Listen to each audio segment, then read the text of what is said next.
La envidia del hombre es cabrona, muy cabrona. ¿Por qué lo digo? Porque me pude dar cuenta el día de hoy mientras estaba en mi trabajo. Como ya les había dicho, trabajo en una tienda departamental y una de las promociones que vamos a tener este fin de semana es sobre los discos y DVDs grabados, es decir, CDs de audio y DVDs grabados de cualquier tipo.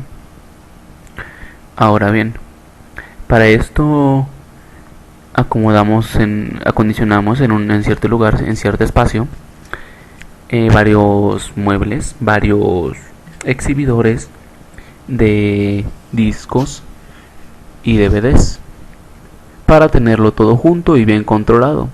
De forma que hicimos algo así como un pequeño localito cerrado dentro de la tienda, en donde estaría toda la mercancía, donde puedes entrar y elegir lo que te vas a llevar, y solamente tiene una salida donde está la caja por donde a fuerza tienes que pagar para poder sacar la mercancía. Muy bien, eso se acomodó el día de hoy para que el día de mañana ya todo esté listo, para que ya no haya problema de estarlo acomodando a última hora. Y entonces ya solamente llegar el día de mañana y empezar a cobrar los discos y DVDs que empiece a llevarse la gente. Ahora bien, ¿dónde entra esto de la envidia? Cuando las personas vieron que estaba este lugarcito con un montón de discos, empezaron a meterse por mera curiosidad. A meterse y a empezar a ver los discos. Bien. No me lo van a creer, pero al cabo de un rato empezó a llegar más y más gente. Y todas viendo y escogiendo discos, eligiendo. ¿Por qué pasó esto?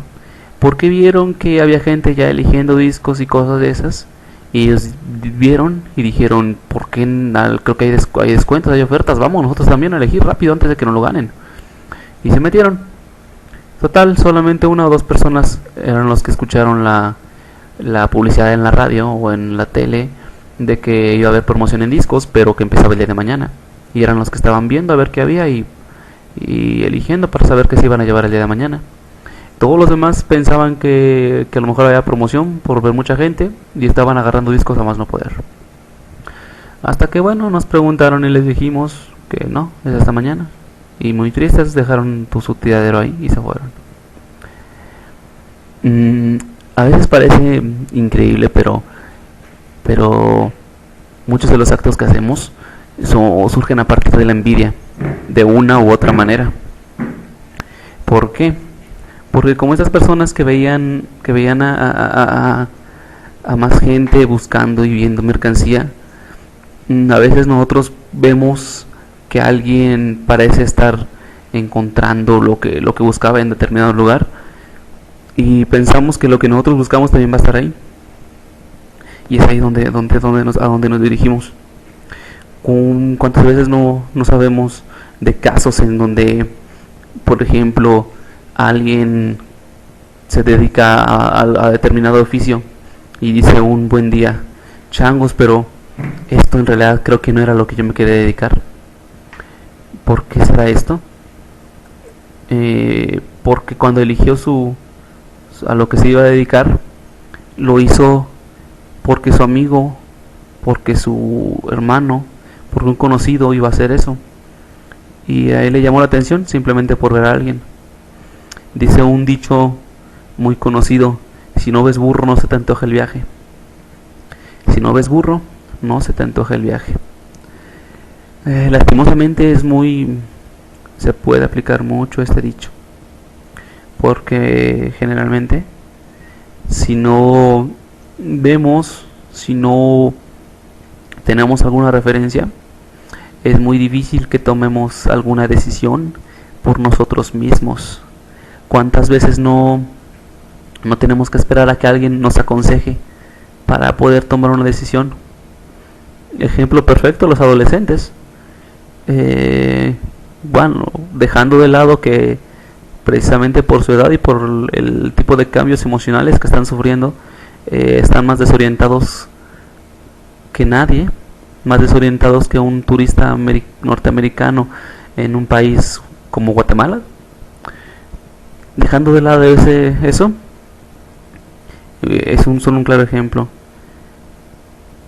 Imagínense a una niña que sabe que su novio es un completo patán, pero no lo puede dejar hasta que no le pide consejo a su amiga. Oye, ¿qué hago? Porque mi relación es así y así, y esta persona me cae bien, pero la quiero, pero hace esto y se comporta así. Y hasta que la amiga no le dice, no seas pendeja, no seas tonta, no seas mensa, si, perdonen por la palabra mensa, pero creo que ando muy maldiciendo. No seas mensa, déjalo. Es ahí hasta que nuestra pequeña amiguita decide, sí, cierto, lo voy a dejar. Pero hasta que tiene el consejo de alguien, hasta que alguien la orienta o hasta que ve que alguien hace lo mismo. A veces es difícil tomar las decisiones por nosotros mismos. Alguien nos dijo, alguien lo dijo, no lo dijo en realidad. Nuestra única y verdadera libertad es decidir por nosotros mismos. Bien, pues empezamos a aplicarla más. No decidamos basándonos en lo que nos dicen, no decidamos basándonos en lo que otros quieren, no decidamos basándonos en lo que vemos, como el ejemplo de nuestros amiguitos y los discos. No decidamos buscar algo solamente porque vemos que alguien más lo está buscando y lo encuentra. No vayamos al río a revolver las aguas solo porque alguien encontró oro en su lecho. No, tomemos cada quien nuestro camino, elijámoslo bien y seamos felices con lo que tenemos y con lo que estamos haciendo. Decidamos por nosotros mismos y no dejemos que la envidia ni ninguna otra cosa interfiera en nuestra vida y en nuestro camino y decisiones. Vale, eso es todo por hoy.